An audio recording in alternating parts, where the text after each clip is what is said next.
Now, before we get started, can I just say how annoying and a little bit sad it is that whenever someone talks about Avatar, we need to put a verbal asterisk on it? You have to qualify it by either saying you're talking about the genre-defying show that masterfully mixes drama and comedy, as well as Eastern and Western artistic styles to create a story that was both fun for kids and adults, or you're talking about the 2009 3D tech demo that masqueraded as a movie.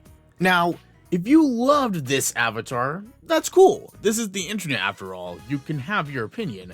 I'll just never understand how a movie that was the highest grossing film of all time for 10 years was essentially Pocahontas in space.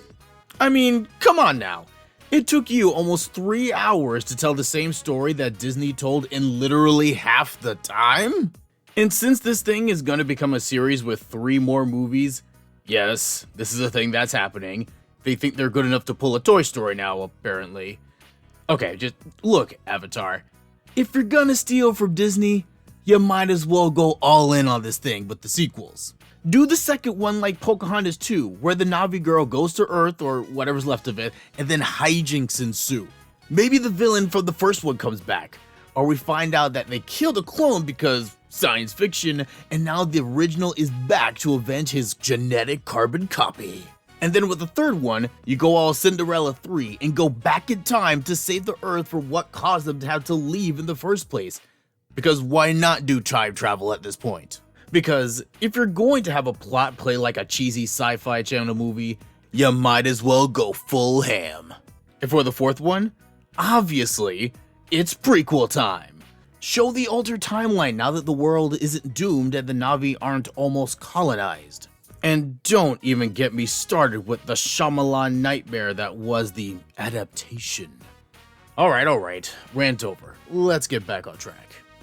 Avatar: The Last Airbender truly was a special show that didn't shy away from tough subjects, and portrayed character development and growth in ways that many shows at the time couldn't pull off, and proves that good television is good television no matter who it was supposedly meant for.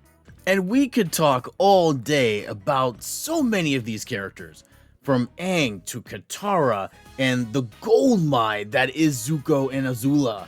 I mean, let me know in the comments what you guys think and if you want me to go into more of these characters, cause trust, we could keep going with this. And one part of the lore of Avatar is its world building, and specifically the cultures depicted in the show. And just like in the real world, there are many differing cultures in the world of The Last Airbender, and those same cultures have a massive impact on many aspects of the cast's lives. And we're going to be using everyone's favorite earthbender, Toph, as our case study. How does culture influence who we become and how we interact with the world? I'm the guidance guy, and we're going to find out.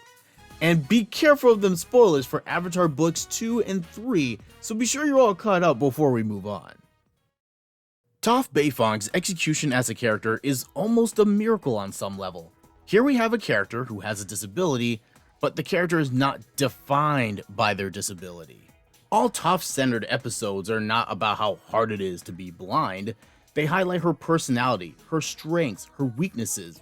You know, they treated her like a human being. That's how diversity is done. It's not shameless corporate pandering by making a character that's a one-dimensional cardboard cutout of a human being. It's creating a character that may have different experiences or backgrounds and still writing them as people as opposed to a billboard for whatever difference you've put on them. And it's because of that creative decision that we have a character that's described more by what she can do than by what she can't. And we see this very quickly in her first appearance, the Blind Bandit. Team Avatar is in the Earth Kingdom looking for an earthbending master for Aang, and he's told by his old friend Bumi to look for someone who waits and listens before striking. While on this quest, the gang find themselves going to Earth Rumble 6, which is essentially the WWE, but you know, real. They watch the obvious rock parody character completely wreck everyone he comes up against. That is, until he comes face to face with the Blind Bandit. Naturally, Discount Maui doesn't take Toph seriously, and he pays the price, getting knocked out in only 2 moves. I mean, look at that, she barely even moves in the fight. She's able to do this by essentially seeing with her feet, using sound vibrations in the earth to understand her surroundings. Think of her like a barefoot daredevil. Shocked by this display, Aang and the crew know that this chick has to be the one to teach the Avatar earthbending. But when they find Toph, they find her in a rich, posh estate being waited on hand and foot. It's at the dinner table that Aang and company see the dynamic at play in Toph's home. Her parents truly believe that because Toph is blind, she's helpless and needs to be protected and sheltered at all costs. It's not until both Aang and Toph are kidnapped by not Luke Hobbs that Toph gets to show her family what she's really capable of. She shows her parents that she's not some feeble child, but she's a prodigy, son. Afterwards, she essentially comes out to her parents, saying that the little girl they know is a lie, and that she's more able than they give her credit for. But even after that, her parents refuse to face facts and vow to be even more overprotective. And after being confronted with her parents' rejection, she runs away and joins Team Avatar. And from then on, we get to see more of who the real Toph is. A bold, confident, no-nonsense tomboy who talks smack and backs it up. She speaks her mind and ain't afraid of anybody. When we look at Toph, it's hard to imagine that she's the product of anything other than her own desire to live her life her own way. But she, like the rest of us, are influenced by the cultures that we're a part of. And that's where Toph's upbringing and heritage comes into play. Now, when we think of the word culture, we often tend to think in terms of a country or a group of people. The language they speak, the food they eat, the music they dance to, that sort of thing. And though we will touch on the Earth Kingdom's culture, I want to start with the first culture that we all experience, our family. Like any other group of people, a family is a unit that has its own ways of being, its own traditions, norms, expectations, and lifestyles. In other words, their own culture. We experience this culture before we get the chance to compare and filter our experiences through the lens of the culture of our city or country.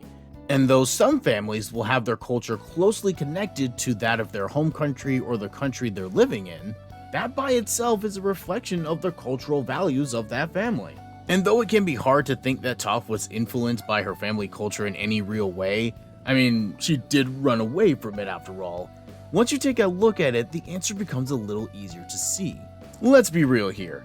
Despite everything about Toph's down-to-earth, roughing-it character, her family is bougie. They're one of the most richest and most powerful families in the Earth Kingdom, if not the whole world. And with that status, we see that the Beifong family lives in a world of isolation. This is pretty ironic, seeing how the Earth Kingdom's capital, Ba Sing Se, is literally blocked off from the rest of the world, doesn't even bring up the war going on outside, and seems to live in willful ignorance. We don't see the Beifongs interacting with anyone other than the help, and they don't seem to have visitors often. And the isolation goes even deeper when it concerns Toph. Realizing that their child was blind, Toph's parents took that already culturally accepted value of isolation and cranked that baby up.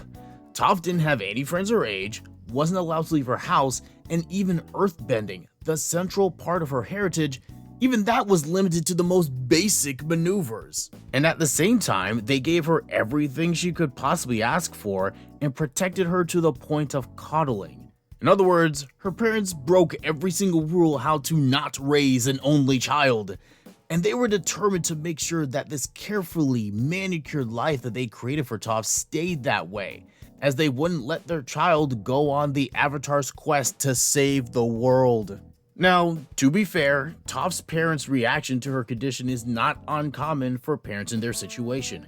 In a 2019 study that researches the impact of the parenting skills of parents of visually impaired children, 57% of the teens in the study described their parents' style as authoritarian, which is best described as the "it's my way or the highway" approach to child rearing.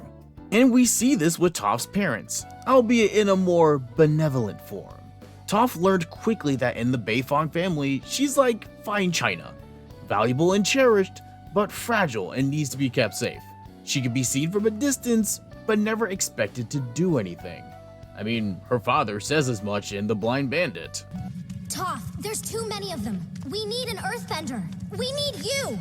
My daughter is blind. She is blind and tiny and helpless and fragile. Yeah, except she's not. Toph sees the cultural values of her family, isolation, protection at all costs in the name of safety, and says, bump that. Toph could have very easily gotten used to the life of being coddled and having nothing expected of her, but she responds to this culture by doing the exact opposite. She essentially becomes Batman. She plays the helpless heir by day, then goes around beating up on guys twice her size by night. How? Because she's a prodigy, son! And this kind of rebellion is fairly common for kids living in authoritarian, do-as-I-say households. A 2016 study showed that children raised in authoritarian households are more likely not only to rebel against their parents, but also to engage in delinquent behaviors. So here's the thing. Now, this would be the part where I would give you a montage of Toph going through the city and just hustling everyone in sight, but apparently YouTube has a problem with that little clip, so we're just gonna use some gambling stock footage instead. But you guys get the point. Toph is going around hustling the hustlers and making bank out of it. And true to Toph's nature, even her rebellion is advanced. In an article by Psychology Today, the author explains the types of rebellion kids go through based on their age. The type of rebellion Toph is going through just screams, "I want to take control of my life!" That is something usually reserved for your teens. And remember, Toph is only 12.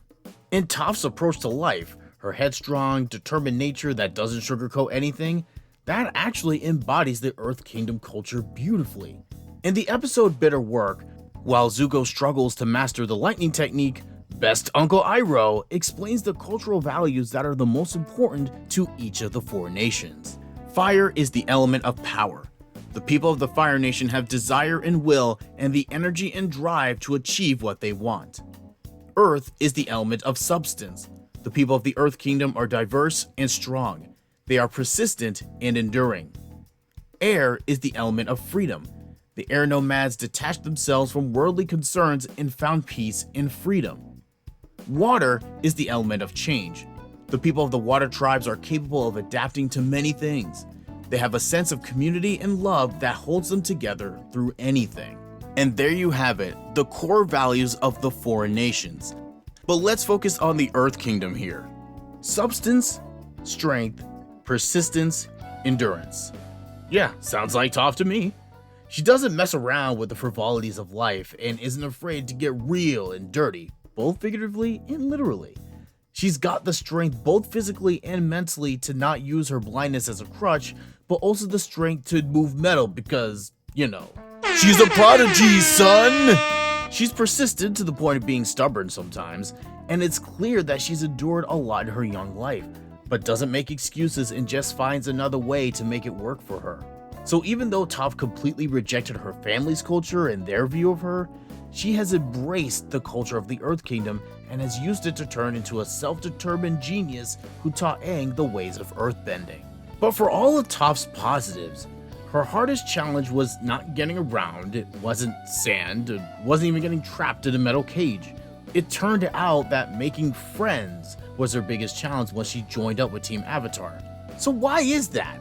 This girl boss who's made it on her own and is one of the best earthbenders in the kingdom can't play nice and get along with people?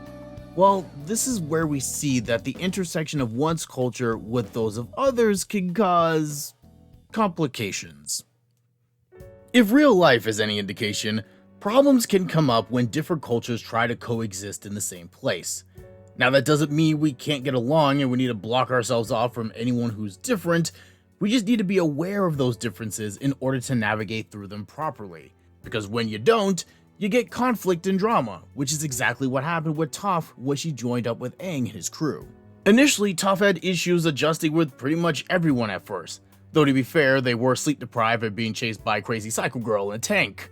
But out of everyone in the group, the person that Toph had the hardest time coming to terms with was Katara. At first glance, we could chalk this off to personality differences. Katara is feminine, while Toph is all tomboy.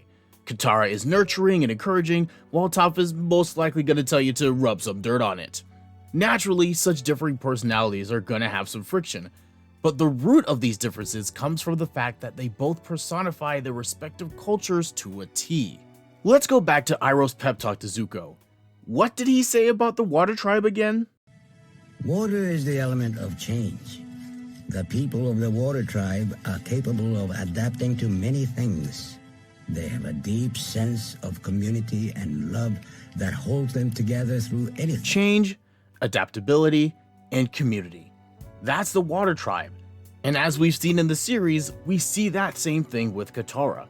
We've seen her adapt to growing up during a war, of needing to give up her childhood sooner than she would have wanted to, as well as her dedication to keeping the core group together and watching over them. The Water Tribe is what sociologists call a collectivistic culture. This means that in the Water Tribe culture, the needs of the many outweigh the needs of the one. Such cultures emphasize the importance of teamwork, family ties, the common good for everyone, and self-sacrifice. This type of culture is generally seen in Eastern countries like India and China, but can be also found in countries in Africa, South America, and many other places. This type of culture is directly at odds with the individualistic culture that Toph hails from. Individualistic cultures emphasize values like individual happiness and the importance of standing out. Phrases like, "make your dreams come true" and "take control of your life" is what you'll hear in countries like America, the UK, and Australia. So you have the independent, I carry my own weight mentality of Toph with the interdependent, do your part mentality Katara trying to live together while trying to help Aang save the world. Yeah, there's gonna be issues. Take Aang's earthbending training for example.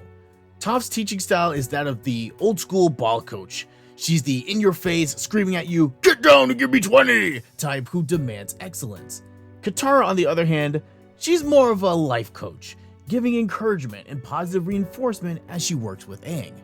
Add this to the fact that Katara is the mother of the group and Toph is literally the rebellious kid that ran away from home. Yeah, their issues were probably inevitable. So how did they resolve this? Because by the end of the series they were able to get along well without trouble. What changed? They took the time to understand each other. Both in the tales of Ba Sing Se and in The Runaway, we see both Toph and Katara take the time to see the other person's perspective. For Katara, this happened for her during the spa day, which she had to drag Toph to go to. But then again, this makes sense. If you're a self-made earthbender who hated the way her parents pampered her back home, you could see why Toph might not find the idea of other people taking care of her as a great description of a good time. Though after a while, Toph takes a liking to the experience, and she and Katara have a good day out on the town outside of the grind of trying to save the world. But it's not until Toph is mocked by some Ba Sing Se girls that Katara sees how others who don't know Toph might treat her. They team up to set the record straight with the basic Beckys, and Katara starts to see Toph in a brand new light. For Toph though, her moment didn't come until the third book in the episode, The Runaway. Toph and Katara are at odds because Toph's been hustling her way through the Fire Nation town that they're in and is making a killing. Katara thinks that this is irresponsible and puts the group in danger of getting in trouble with the authorities, like a good collectivist. While Toph is all, "hey girl, I'm having my fun, so why you all up in my business?" Hashtag individualism.